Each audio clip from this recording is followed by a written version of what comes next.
Oh, geez. Wheelie up and over, breaking our coccyx. Okay, so how about we don't do wheelies? Pretty hard. This is a great Another wheelie, having some fun? Yeah! can ruin someone's day. Probably showing off for the chicks in the car next to him. Oh, we wasn't paying attention there, though. Landed. What the heck? That worked out. That worked out. Pretty interesting. Pretty interesting. Example showing Can't see anything. Look into the left. Look at our vision. Obscured, obscured.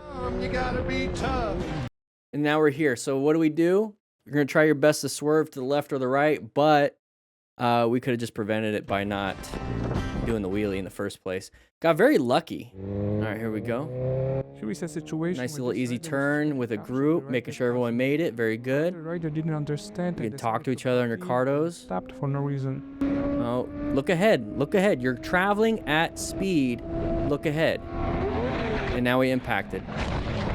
So this is where keeping your focus on the wrong things is a problem. That's why as smart riders, we seek, recognize, and understand hazardous situations. Now, there's a hazardous situation when you're going fast and you're traveling on the road hundreds of feet per second, and you're not even looking at where you're wanting to go. You're not looking. You're looking at your buddy. You're paying attention to him. You're doing all this stuff. And there's a dude in front of you.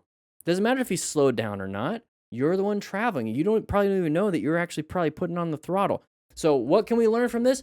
Pay attention to what's in front of you, because that's what you're going to crash into, okay? With a group of friends, we all decided, hey, we're going to go ahead and do a highway pull. Got a little bit of a speed wobble. Buddy got to see the speed wobble, recovered it, got extremely lucky. Now, one of the big things here when it comes to riding a group ride, please be at least one of the people that knows how to rescue somebody after a crash. It's very important, because if something like this happened and nobody knows how to help anybody with any major bleeds, like how to stop it, direct pressure, tourniquet, or even packing the wound, somebody's going to die.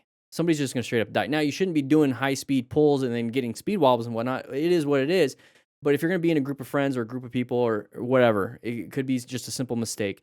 Learning how to rescue somebody. So if you have everyone in the group ride knowing how to rescue somebody, taking a stop to bleed class, you guys are all pretty much well protected when it comes to preventable deaths like bleeding out. So yeah, same thing. We're going to speed up, push it pretty hard, a little bit of the speed wobbles. Very, very, very, very, very, very lucky.